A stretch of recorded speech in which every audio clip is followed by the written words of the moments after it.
The mug slipped from my hands, and the splash of hot coffee spread across the marble floor of the hotel's grand lobby like a stain of humiliation. I didn't even flinch. My eyes stayed fixed on the mess while the front desk clerk's voice rang in my ears, stiff with discomfort. "Mr. Walker, I apologize, but I can't seem to find a reservation under your name. I do see entries for your family members, but nothing for you personally." For a brief moment, I stared at her, processing her words like they were part of some twisted joke. But then the sharp sound of high heels clicking against the polished floor approached behind me, deliberate and loud. My sister, Catherine, entered the scene as if she were walking onto a stage. She made sure every nearby guest heard her next words. "Oh, Daniel finally made it," she announced, her voice coated in sugary sarcasm. She adjusted her Hermes Birkin bag as she drew closer, eyes gleaming with satisfaction. "Funny there's no reservation for you," she said smugly. "Actually, I only booked rooms for our real family, me, my husband and Amy, and one for Mom and Dad. I didn't need to turn around to know our parents were watching." The large mirrors decorating the lobby gave me a full view of them deliberately turning their backs, pretending they weren't witnessing my embarrassment. The Tom Ford suit I'd chosen specifically for the occasion suddenly felt ridiculous, like a costume I hadn't earned. "My name is Daniel Walker. I'm 33, a pharmaceutical research director."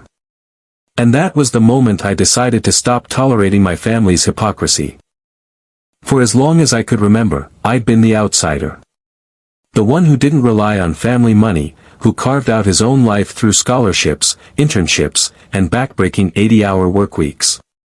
Meanwhile, Catherine had lived a life of luxury built entirely on our grandfather's wealth. Her $30,000 monthly allowance funded her designer lifestyle, her child's elite education, and the illusion of success she paraded on social media. Last year, while helping grandfather manage his finances during a brief hospitalization, I saw the truth: the debts, the transfers, the private expenses. It was a burden Catherine never took seriously, no matter how many times grandfather asked. But me? I took care of it without complaint. Standing in that lobby, something inside me solidified. Grandfather had raised me to be independent, to stand on my own. But the same values had been absent in the rest of the family. He had unintentionally created people who never needed to learn how to survive. "I see," I said calmly, lifting my suitcase. "Then I'll go." Catherine blinked. She had expected a scene, tears, outrage, anything dramatic to cement her victory. But I simply nodded to the front desk clerk, turned on my heel, and walked out with quiet dignity. That silence stung more than any outburst would have. As I passed the glass doors, I caught sight of Amy, my 7-year-old niece. She was shifting uncomfortably in a ridiculously expensive dress, eyes scanning the entrance for me. Every year I'd brought her a gift. This time, it was a pearl hair clip, a simple, elegant piece I'd chosen for the woman I hoped she would one day become. It was still tucked in my suitcase, unopened. Inside the taxi, I pulled out my phone and called grandfather. He answered immediately, voice calm but alert. "Daniel? What's wrong?" "This isn't one of our scheduled review calls," I began. "But I thought you should know what happened today." In a tone as clinical as the research reports I submitted at work, I described the scene: no reservation, Catherine's gloating, our parents' silent approval. I didn't ask for sympathy. I didn't ask for anything. I simply delivered the data, letting the facts speak for themselves. On the other end, I heard the briefest hitch in grandfather's breath, a subtle crack in his usual composure. "Understood," he said, his voice heavy. "Leave it to me." What followed was like watching a switch flip.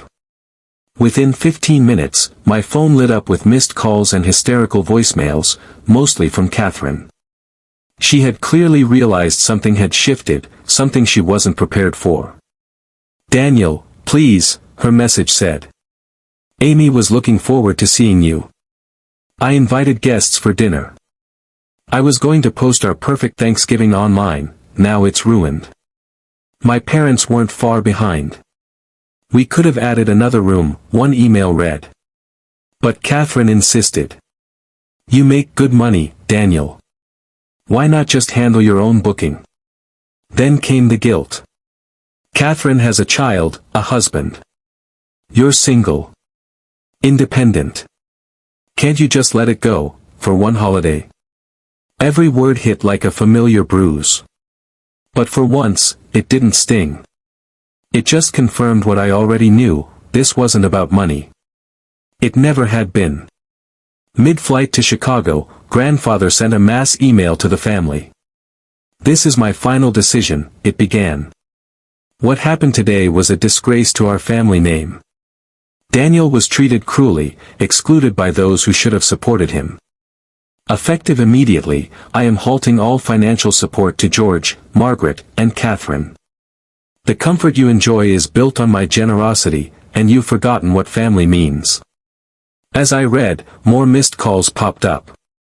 Catherine's desperation was almost frantic. 5 calls in 2 minutes. Then voicemails, please, talk to him. Convince him to reverse it. This isn't just about me. Amy's school, our house, it's all in jeopardy. From my parents came more panic. This affects our retirement, Daniel. We'll lose our deposit. Our health insurance will disappear. Please. Just this once.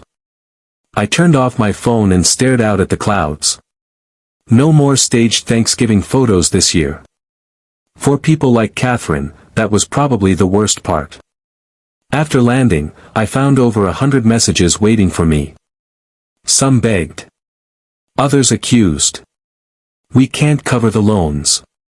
Amy's school will kick her out. We don't have insurance anymore. What do we do? But grandfather's second message stood out, this decision is permanent. Any attempts to argue will result in the total withdrawal of any remaining aid. I read that line a few times. Then I brewed myself some tea. The usual $200 per head Thanksgiving dinner I would have been eating felt like a distant thought. That night, Catherine's husband called. He was panicking. She never told me about the credit card debt, he confessed. I don't know how we'll manage. I think we have to sell the house. Amy may have to change schools. Catherine cries every night. Through my apartment window, the Chicago skyline twinkled peacefully. I remembered my own finances, no debt, full payments each month. I had no chaos waiting to devour me. Just peace. Over the next few weeks, the calls and emails slowed. My father admitted in a message, we raised Catherine poorly. We ignored you. I'm sorry. My mother echoed his regret, now fully aware how expensive healthcare really was. Their pension barely covered the basics. Catherine's life was crumbling. Another call from her husband revealed more secrets. Hidden debts, overdue bills, I had no idea, he said. We might have to move. Our marriage is strained. Meanwhile, my routine remained the same. I worked. I learned. I grew. I was promoted to team leader on a new research project, with a salary bump to $200,000. My investments were solid, my life simple and grounded. I often remembered grandfather's words, vanity gives temporary pleasure. Savings give lifelong peace. By February, even Catherine had stopped pretending. Her social media had gone silent. No more luxury brunch photos. No filtered selfies in front of designer stores. Just silence. Dad emailed me again. We're thinking about moving into a smaller condo. The luxury lifestyle was all an illusion. Mom's message was more somber. Our pension barely covers medicine. We never planned for this. From Catherine, a quiet email arrived. We're moving to the suburbs. Amy's taking the school bus. It's hard, but it's real. Social media feels empty now. I don't know why I cared so much. I kept Amy's pearl hair clip, still beautifully wrapped, in my drawer. Someday, when she understands the value of earning things instead of showcasing them, I'll give it to her. Then, out of nowhere, a text arrived from Amy, sent from her mom's phone. "Uncle Daniel, when can I see you again?" I stared at the message for a long while. Then I replied, "Soon." Outside my window, the early spring breeze rustled the budding branches. A new season had begun, not just for me, not just for the city, but maybe, just maybe, for our family too. If you've ever been underestimated by the very people who should have had your back, this story is for you. Like, share, and subscribe if you believe success is the best revenge. Drop a fire in the comments if you've ever been the underdog who came out on top. Your story matters. Your voice deserves to be heard.